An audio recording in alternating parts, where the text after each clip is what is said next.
All right, class, we're going to be starting chapter 10, the Islamic world. That means you need to be reading that chapter of the book, which is an interesting chapter, and it ties into the last chapter 9, Byzantium, in a certain way because of the way in which the two cultures interacted with each other.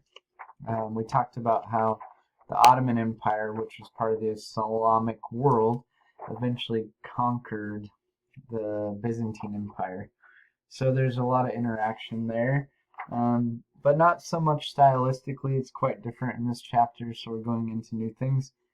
The chapter you should be reading is on 285, and it goes all the way up to 309. So decent amount of the book for you to be covering. The reading schedule and stuff is in the syllabus at the end of it. So we looked at in the eastern part of the world, the Middle East and east of the Byzantium Empire. Here's that, and later on we'll be looking at the Carolingian Empire, which is in relationship to these two as well. That's in chapter 11, Holy Roman Empire, sometimes called. This empire and this empire and this empire coexisted, so we're not necessarily moving on in terms of the period of time of history, albeit some of this chapter does cover later times because obviously they conquered them. But overall, we're talking similar time in history, but just different geographic areas and styles of art. And we'll see in this that they use them for different purposes. So the Eastern power rise of Islam was from about 700 to 1100. It goes on after that with the Ottoman Empire. Islam is one of three monotheistic religions of the world, the other two being Judaism and Christianity, Judaism being the oldest one, and then Christianity is older than Islam, and then Islam. This kind of shows you this is a former Muslim territory for a while. We're going to look at this area right here, Cordoba, and some also in Granada, southern Spain, a couple important locations. And then we also look at Cairo, Damascus, Jerusalem, and Baghdad, some places over here with different art that we'll look at. But you can see it's a um, pretty large, pretty large empire and part of the world that they had at one point in control of it with big empires. That we'll look at different, I guess, rulers and different peoples who were over different rulers like caliphs and imams or prayer leaders, but we'll look at sultans and different people like that. So a brief overview of Islam, because this ties in quite a bit to what we look at, just like we did with some of the other religious beliefs, Christianity, and then earlier ones with different ideas like ziggurats and things like that. The founder of Islam is Muhammad. He was born in 570 AD in Mecca, which is in modern-day Saudi Arabia. The Arabs were polytheistic, nomadic herders and had a strong opposition to his teachings early on, which were the 5 pillars of Islam.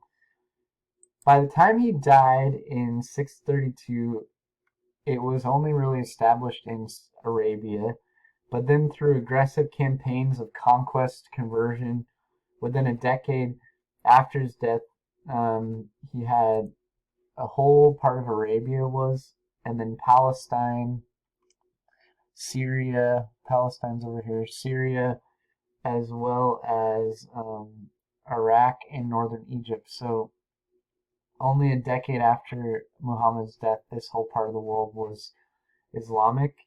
And then within 100 years, which is really quick, it stretched all the way from Afghanistan over here, all the way to Spain, and even the southwest of France at the Pyrenees, which we say this guy right here, this empire, the Carolingian, Charles Martel, the grandson of Charlemagne, stopped the Islamic Empire from going all the way into Europe. And then at a certain point in time, earlier, they the Islamic Empire and the Byzantine Empire were constantly battling over this area.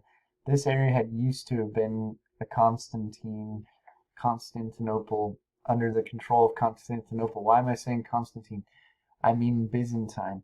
This area had once been part of Byzantine Empire, but then they aggressively had conflict and took over a part of their territory. But up until 1453, the Byzantine Empire was stopping the Islamic Empire from entering into Eastern Europe. So there was, on the borders and edges of the great empires, there was a lot of conflict. Islam is an Arabic word that means submission to God's will. And then we get the term Muslim, which refers to the religion and also the adherents and also countries they live in. So Muslim countries, Muslims, people who believe in are followers of that religion. And they have 5 basic tenets of their faith, which every faith is more multivariate and complex than a quick overview, but nonetheless. The 5 pillars are at least one time in their life for a Muslim to take a journey to Mecca, which is called a pilgrimage, which we'll see different types of peoples taking pilgrimages in the next chapter. We have a lot of Christian pilgrimage, but a pilgrimage is a journey taken for a religious reason. So that's one of the pillars. Another one is giving alms to the poor. Another one is 5 times a day praying towards Mecca, facing Mecca. That's something we'll see as an important thing, facing Mecca. The 4th one, these are not hierarchical in order, would be to fast in the month of Ramadan from sunrise to sunset. And then the main number 1 pillar, probably we could say, is profession of faith in one God, who they believe to be Allah. So that would be one of the central pillars. It has some similarity to Judaism and Christianity in that it's monotheistic, and the ethical standards in some ways are very similar to like Old Testament and Christian ethical standards, and as well as giving to the poor. There's really quite a bit of difference though in other things. They both believe in afterlife. There's an idea of paradise in Islam that's a strong idea that it's a reward for right living and following God. I think that you could say Christians and Jews have a bit of a different attitude about paradise, being more like a gift rather than a reward. It differs in format from Christianity. There isn't a real priesthood. Obviously, Christianity is pretty varied between Roman Catholics, Orthodox, and Protestants, but there's no priesthood like anything you would find in Roman Catholic and Orthodox. They don't have sacraments, and Christianity has universally 2 of them, baptism and communion or Eucharist, so there's nothing like that. They have in Islam caliphs, which are rulers after Muhammad, and imams, who are leaders in prayer. There's a really strong idea in many Muslim countries and religious belief that was started by Muhammad, that is the combination of the sacred secular, that the rulers, caliphs, should be rulers spiritually and of the state. So there's a lot of strong influence of religion on the state. There's not a separation of church and state in most of those countries. And then there's spiritually different a lot of other ideas, like Muhammad was not God, whereas Jesus claimed to be God incarnate. So that's a huge difference. There's many other things that are quite a bit different, but some similarities, like we talked about, mainly being monotheistic and some of the ethical standards being the same. So we can say that there was a certain point in time in which there was a lot of interaction between the West and the East in the Crusades, especially, which is a time of upheaval in that area, trying to fight for the taking of Jerusalem and who holds the Holy Land. And there was a lot of contributions that that the Islamic Empire gave to the West, a lot of things that were important. One of them was the preservation of the classics, which are they copied the writings of Greek and Romans into Arabic, and some of the first versions of the classics that people in Western Europe and Europe read were actually from Arabic translations. They gave a lot to mathematics and some of the foundational ideas of algebra, astronomy, navigation, which would become an important part of the age of exploration later on, medicine, and then in our area of art, some of the most important things we could say would be the importance of calligraphy. So let's write these down inside the document.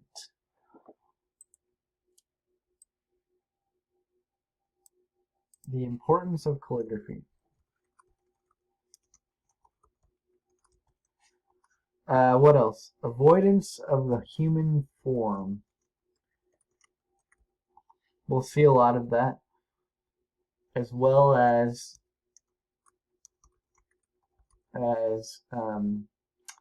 God and the prophet.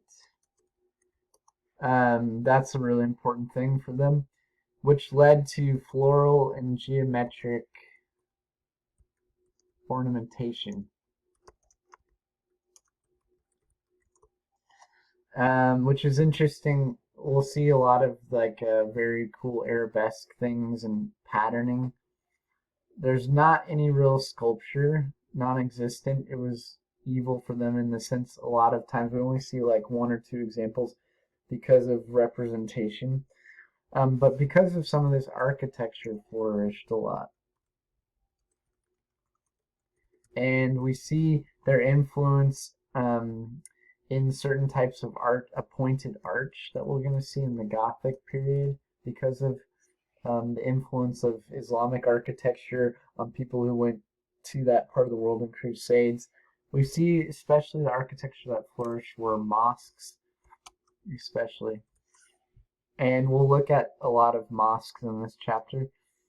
So those are some of the main things that we could say are really important to the West as well, and that are particular features. So their influence on other places and also particular features of this, culture and the way that they did art because of their ideologies. There's a documentary that you could watch possibly on, what's it on? Prime Video possibly. It used to be, maybe Netflix, called Islam in the West. Episode 2 is pretty interesting. I can't find it through the library, so I can't have you guys watch it, but I recommend it if you're interested in this. We're going to look at early Islamic architecture and art and look at the origins and the roots of their faith, which we just did, and how it manifests in the art and architecture. And we're going to look at some of the things about Near Eastern artistic traditions that are part of some of these pieces, especially the Dome of the Rock, and then look at some of the developments of the way that their architecture developed because of their ideas. And then later in this lecture, we'll look at some of the media and luxury arts that they had. And we already talked about the contributions of them to Western art and culture. So, understanding the earliest Islamic architecture derived from beliefs and traditions is going to be interesting. We'll look at a couple of the earliest mosques and also the Dome of the Rock here in a second. So I recommend making sure that you're looking at your book some of the time. You might want to pause the lecture and have a look at it and help you understand it. If you haven't read it, it might be useful to read the book before the lecture. It's up to you. We're going to talk first about the Dome of the Rock, which is in Jerusalem, which is modern-day Israel, from 687 to 692 AD. The Muslims captured Jerusalem from the Byzantines in 638, so about 40 years before this, 30 some odd years before that. This is the earliest structure they built there. It is on a site where the Temple of Solomon once stood, and we remember we talked about how it was destroyed by Emperor Titus in 70 AD. So 610-ish years later, they built on this site. There's a Wailing Wall that's one wall left of it, and you'll see people, Jews, pray by the Wailing Wall a lot. So this is on a site that's been much contested land. I mean, people have been fighting over Jerusalem practically since Jerusalem was there. The origin and function and significance of the Dome of the Rock are a bit uncertain. There's a lot of things that are associated with it, but it's not exactly clear, and we'll talk about why. The building is not a mosque and does not easily fit into other categories of Muslim religious structures. Most likely, it is a shrine to the taking of Jerusalem, so a triumph of taking this important city. The commonly held idea is that the dome commemorates something important in Islamic faith, which is the Prophet Muhammad's ascension into heaven. It's called the night journey of Muhammad, which basically was the idea that the angel Gabriel came to Muhammad while he slept near the Kaaba in Mecca and took him to the farthest mosque, which was in Jerusalem. This is not a mosque, though. From the rock, he journeyed to heaven, where he met other prophets, such as Moses and Christ, witnessed paradise and hell, and finally saw God enthroned, encircled by angels, and was taken back to Mecca. This is what Muslims believe about Muhammad's night journey. The construction of the building appears to predate the emergence of traditions identifying Jerusalem as the site of this. So this building was pretty clearly made before that idea of Jerusalem being the place. You can see the outside. This is part of the rock is exposed inside, and that makes it interesting for this idea. And so that's part of why people think that as well. But it could be because of the rock is an important spot, having other types of traditions associated with it. One of them obviously being the real site of the Temple of Solomon, and other people have associated with the rock with the place where Isaac was almost sacrificed by Abraham, and so that could be a part of why it was left, because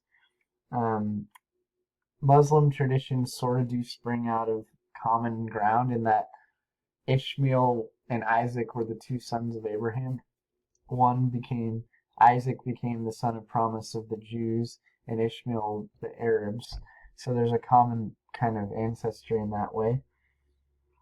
So during none of the building's inscriptions anywhere on the outside or the inside make reference to this idea of the night journey. So that's why it's often thought, no, that's a later association. During the Middle Ages, part of it, the Dome of the Rock was believed to be the Temple of Solomon also, or like I said, the rock that Abraham almost sacrificed Isaac on. In 1099, the Knights Templar, which were a Christian group of knights, were quartered there when they conquered Jerusalem with a Crusader army. So we have some Templar churches in Europe who use this design, a central type of plan, and imitated it. It was also used as a church until Jerusalem was recaptured in 1187, so it's had an interesting history. What it has all over it is amazing glazed ceramic tile and this beautiful golden dome and patterning.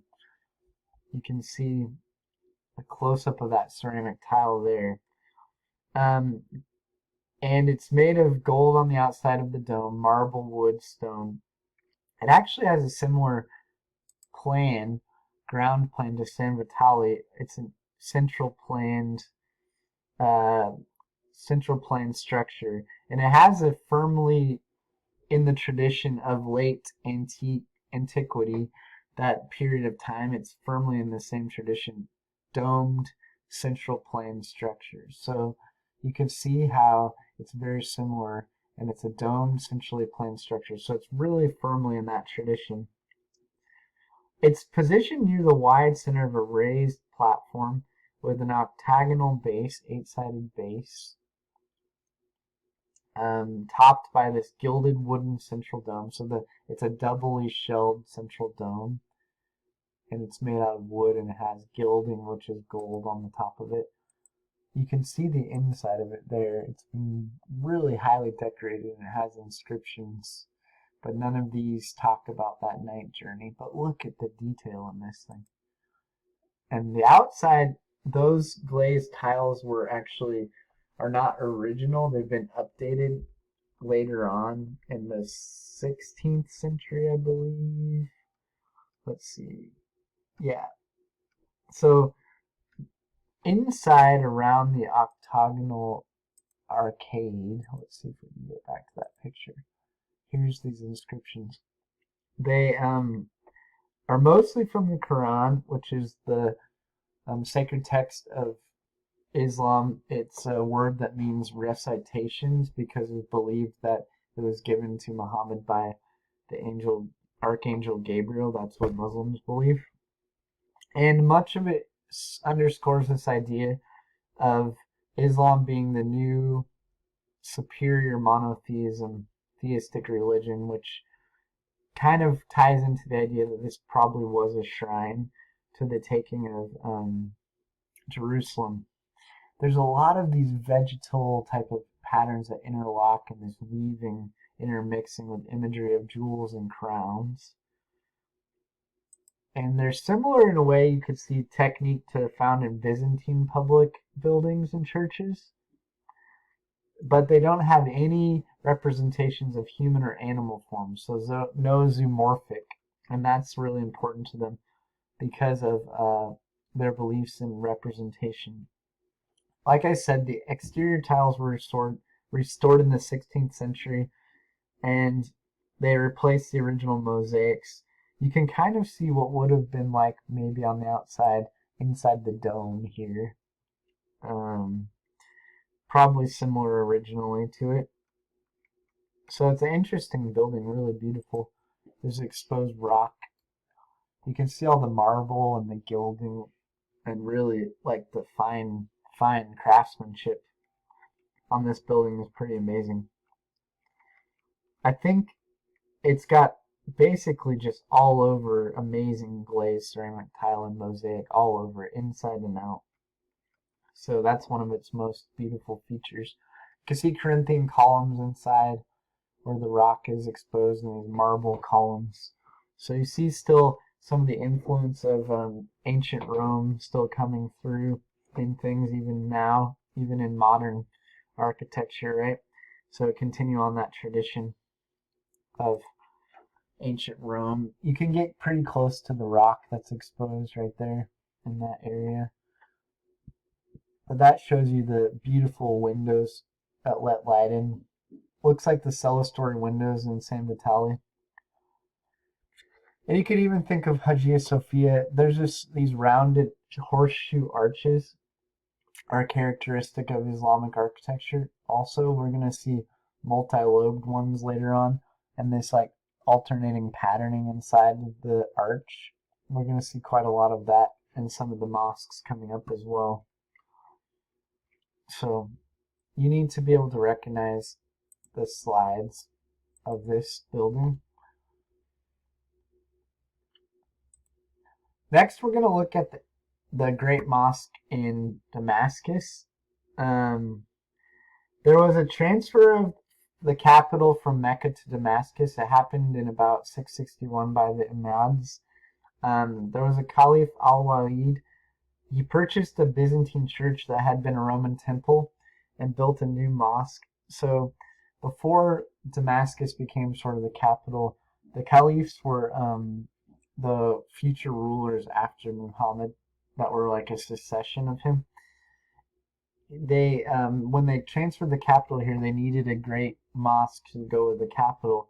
So he purchased a place that was a Byzantine church and made a mosque out of it. But before that, it was a Byzantine church. It had been a Roman temple. And so there's parts of it that feel similar to that.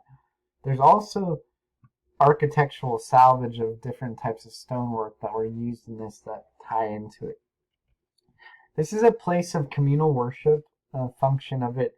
We'll see different words like Great Mosque and Friday Mosque in your book. That means a place where everyone in the community could gather together as a communal place of worship rather than individually or in smaller groupings. We can see the influence of Roman aqueducts in the arcade. So this is the arcade area. You can see how, oops, I wanted to do a line drawing, not a speech bubble. Let's do this. You can see right here how it feels like aqueducts. You remember how there were little ones on top of big ones? So more of the Roman influence. These are minarets here. There's 3 of them, which are a place where they were called the faithful to prayer every day, 5 times a day in the area, which you remember is one of the pillars of Islam. The prayer hall has pediments and arches like Roman temples, and this also is like a temple on a forum. So unifying or different elements are throughout it, like all the arches, the pediments, the feeling of the prayer hall, the minarets are added, but there's a lot of commonalities to a Roman temple and a Roman forum.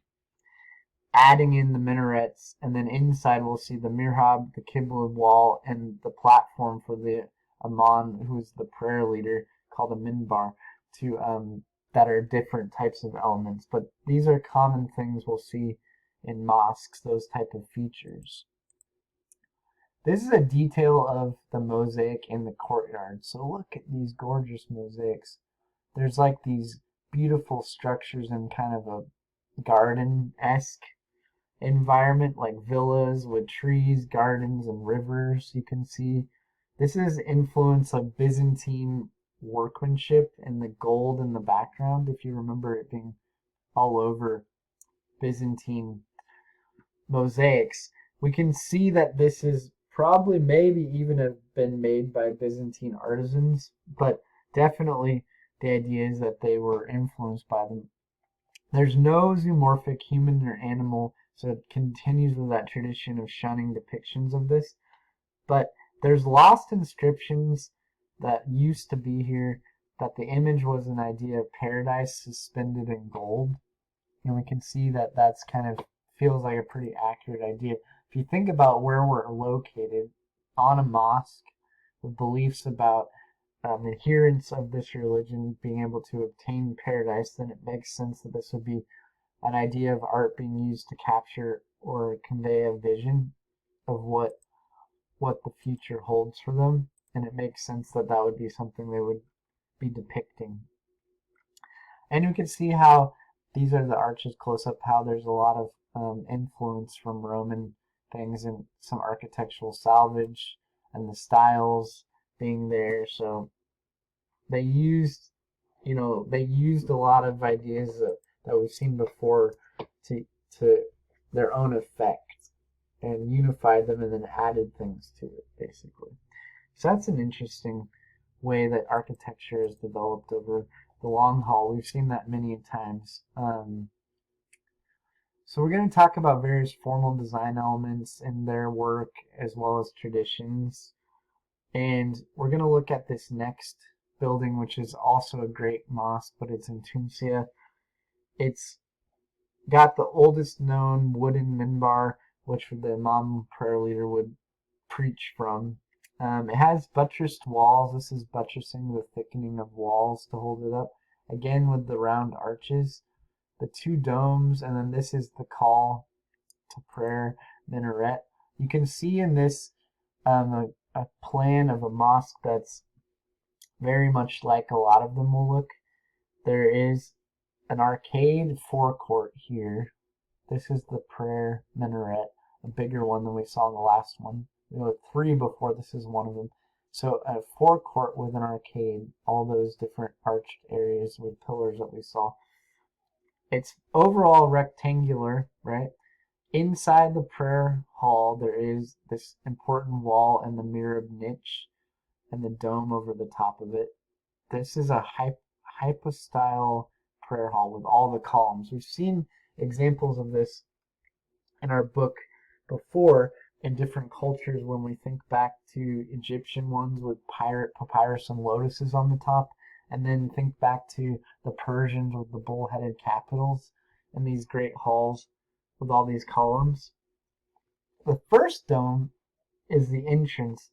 The second one is over the mihrab wall, and there's a raised nave between them. So a nave being a central aisleway. So it's like you come in, the call to prayer, forecourt, you come into the great hall. The important building, the important room in a mosque was this great prayer hall, and all of them is the most important part of the mosque. And there's a dome that leads you on a raised nave to another dome. So it's like a continued idea of like the domes leading you into the most important part of the building. It's one of the best preserved early mosques. It's a supposedly in line with the precursor, which was Muhammad's house in Medina, which your book talks about how he took his grouping to Medina after Mecca became a place that wasn't working for them because of opposition from the Arabs. And your book talks about how later he came back with 10,000 soldiers. But his house in Medina was probably, they say, the original that these were based off of. Your book talks about the possibility that the niche, this niche in the wall being like where he would have stood and being based off that, but it's sometimes unclear. And mostly we could say about the architecture of mosques being related to prayer. Okay? And technically, their ideas about it do not require a special location or ceremony. But what is required is the Qibla facing Mecca, the wall. They're always facing east. They're oriented all the time to be facing a particular direction. This is the floor plan in the building.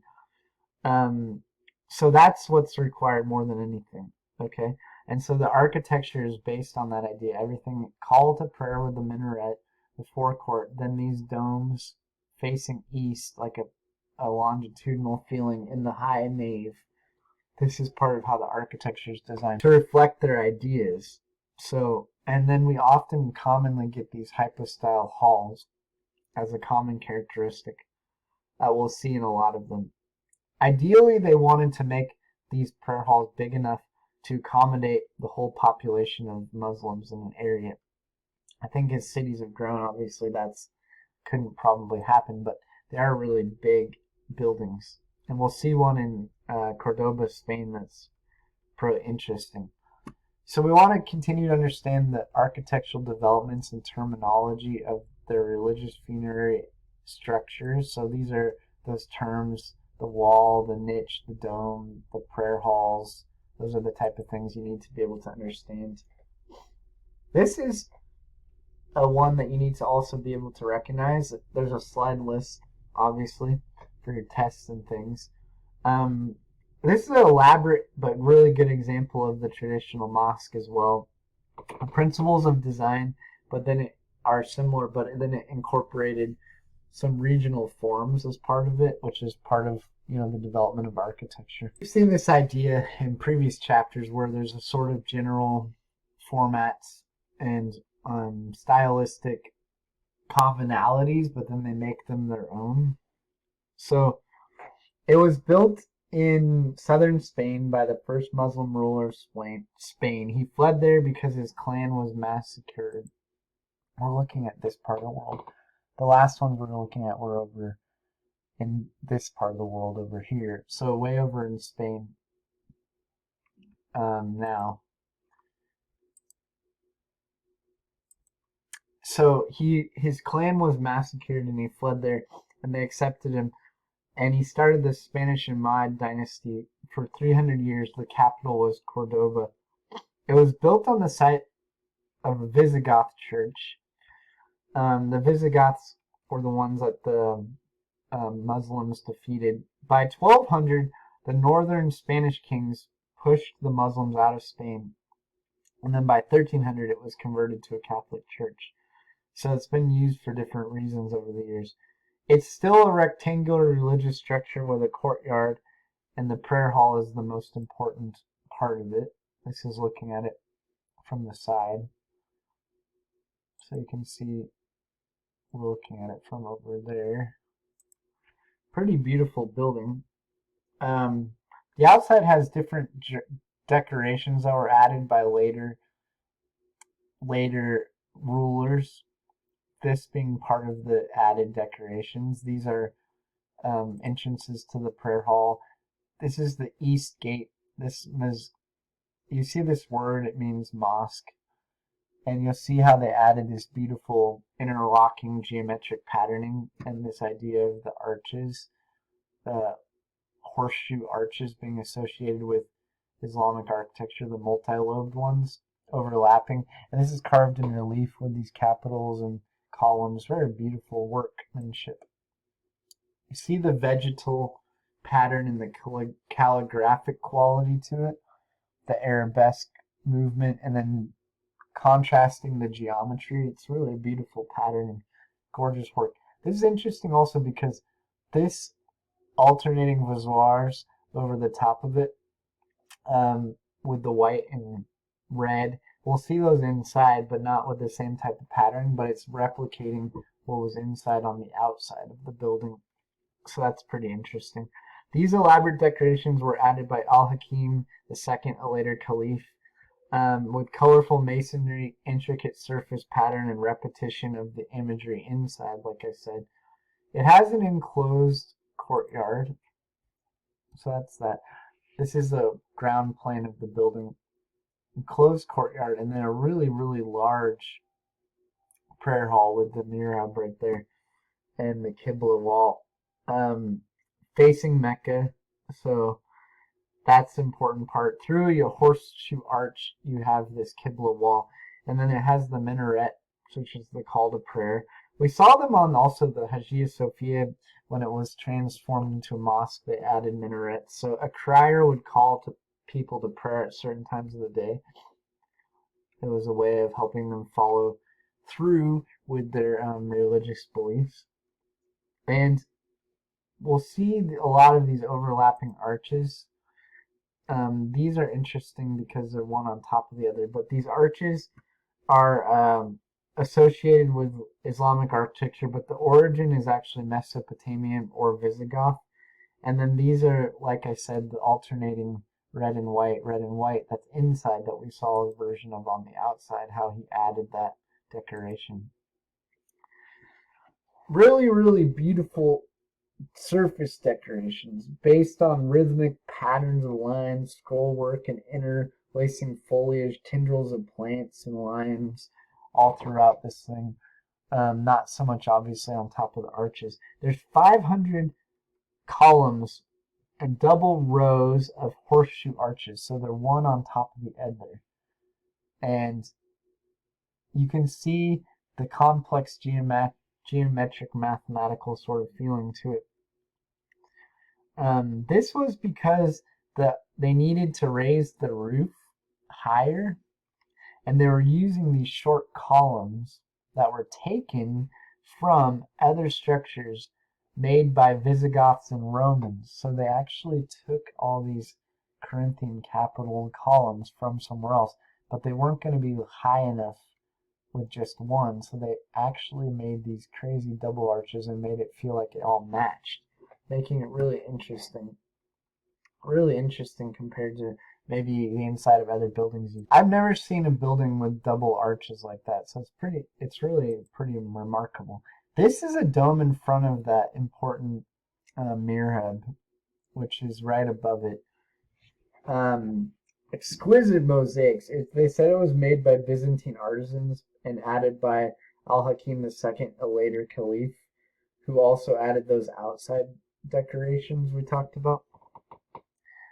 One of the domes that was built to emphasize the axis of the mihrab and they all have octagonal bases with squinches and crisscrossing ribs. These are the ribs that crisscross. Remember we talked about squinches and pendentives in chapter 9?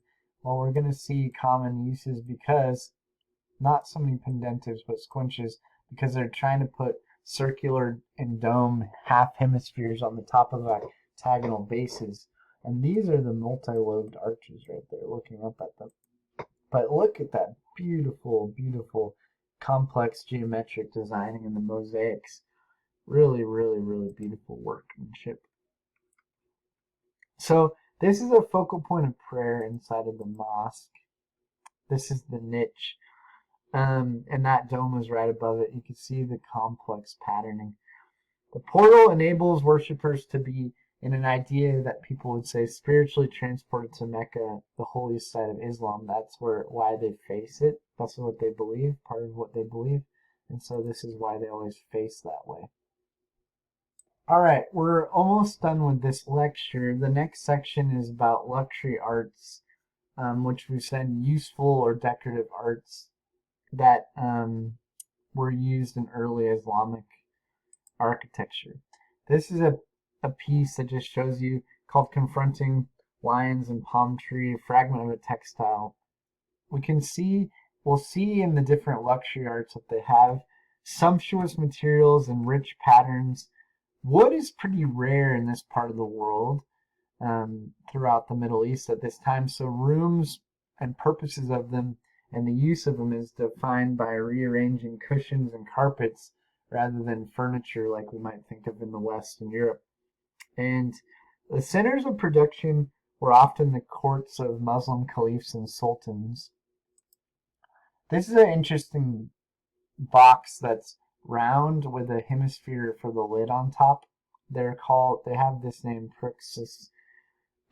It's from Medina al-Zahir near Cordoba, Spain, in 986. It's out of ivory, and it's 5 7/8 inch high, so not huge. It's in the Louvre in Paris currently. The guy who made it is this guy. I can't say his name actually. I don't remember how to say it. Al-Maghiri. He is from Medina. I messed that up a minute ago. So it's a really interesting box carved out of ivory. It was made in Cordoba, Spain by at the request of the emir, who took over at 22 and declared himself a caliph, which was usually only the rulers of Medina and Mecca were called that because they were like the descendant rulers after Muhammad. He was a descendant of the original Spanish Muslim ruler we talked about, and he ruled for over 50 years and made a lot of very lavish objects in his royal workshops. He had a lot of really lavish objects made. His name's Rahman III was his name. This one was owned by his son. It's really interesting because they're really to be used in the sense held in the hand, but they're also an object of luxury, power, and wealth as a symbol.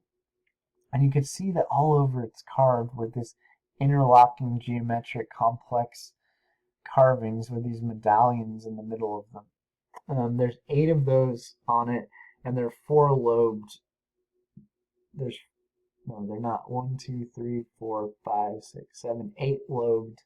And there's 4 of these on there, not 8 and 4, it's the other way. So 8 lobed and 4 medallions on the whole box. Pretty interesting. This one shows lions attacking bulls. You can see it right inside there. This is not the first time we've seen lions and bulls being associated with power, strength, virility, and all of these type of symbols we've seen. Like, especially we've seen a lot of like hunting lions. If you look back in the Middle East areas way back, we've looked at a bunch of things in the Persian Empire, even the Greek Empire, the Anatolians, all kinds of people. Mycenaeans use lions, so we have lions and bulls commonly used as power animals and showing power. And another one of these 4 medallions that shows the prince being serenaded by a lutist. So there's a lot of ideas of power, prestige, control going on here. So it's a really interesting object. This around here is an inscription in Arabic. It's a prayer for the prince's well-being at the base of the lid, and this is the clasp to open that hemisphere top, half dome top on it. That's a really beautifully made object with a lot of detail and craftsmanship. This is an interesting object. It's brass with silver and copper inlay into it. So it's a big metal object. It's about 1 foot 3 inches high, and it functions as a freestanding statuette, like a sculpture, but it is also an ewer, which is a pitcher, and the spouts to pour are between the eyes and beak. There's all these spouts to pour out of. That's pretty amazing. So it's functional and a big sculpture. Some parts of the inlay mimic feathers, but also there's like medallions on the breast and around the neck and rosés on the neck that are not mimicking feathers. They have different types of ornamentation and calligraphy in them. It shows sort of the flexibility of their motifs to use in different ways on different objects. We've seen all these kind of interesting interlocking patterns on buildings, now on objects. So these motifs are a repetition of an element over and over again. So they have a way in which they use these styles on a lot of different things and on different scales, different sizes. So there's also a really high level of value in this part of the world with these people groups on calligraphy. And this is showing an example of a Quran page, so part of their sacred text, written in this script from the 10th century. It's ink and gold on vellum, which is calfskin that they prepared. It's really ornamental writing, calligraphy. It's important to them, and there's lots of training at this time to be a scribe. They consider it like a holy task. For them, purity of writing is purity of soul. That's a quote. Arabic is written right to left, and the script predates Islam. And Qurans are what we mostly see in this book, the artistic stuff, just like the most that we saw in the Byzantine Empire were Bibles. Red is a vowel marker on there because these type of scripts, including Hebrew don't necessarily write vowels. There's a decorative band at the top incorporating this chapter title, which is really beautiful work. There's a commonality of text decoration we're going to see, funnily enough, with all the way up in Britain and Ireland, where they illuminate manuscripts as well. And they wanted to make the words and the calligraphy as beautiful as possible because they believed these words to be sacred. So that was why they wanted it to be so beautifully done. We've seen this kind of script on buildings and objects, now on vellum and books. There's another example from the Blue Quran. It's called with 15 lines. And this is a dyed calfskin with gold lettering. So you don't see a lot of cultures valuing calligraphy to this level. Some Eastern cultures and then in the East, like Japan and things, we see the same high level of value in China. And then the Islamic culture. And then we do see it in chapter 11 in Britain, really high value for this, but not necessarily for the calligraphy itself. So it's a really interesting part of their artistic cultural heritage, and use objects like books as well as on different buildings and things. So it's a common sort of thing that we see. It makes sense when you talk about a culture that can't depict humans and animals. Then there's going to be geometric patterning, calligraphic line, vegetal patterning is going to take precedence in the art.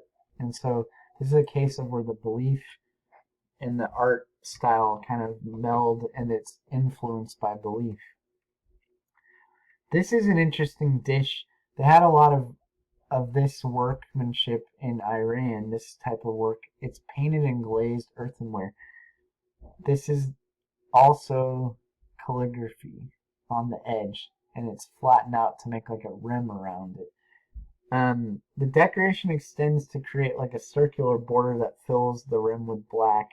It has a shiny glaze that was dipped over it, but it's actually made from a dark pink clay in northeastern Iran, and then they dipped it in a white slip, which is a white colored clay, to make it white afterwards. And then they paint it and fire it and then add a shiny glaze later. It's interesting because this would play like a practical advice for secular life. That's what this is writing about. And it would appeal to like cultural people who were like merchants or things who had money.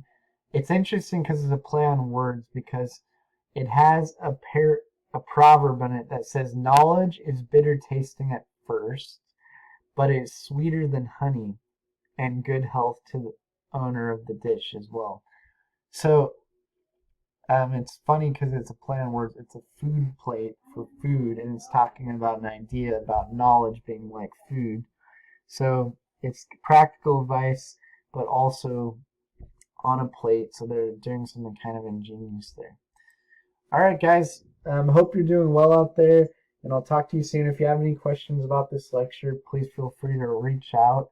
And make sure you're reading the book, going through the whole chapter. You're going to be able to be tested on the book, the lecture, and all these things. You need to be engaging with it and looking at all the different parts of the later Islamic art and early Islamic art.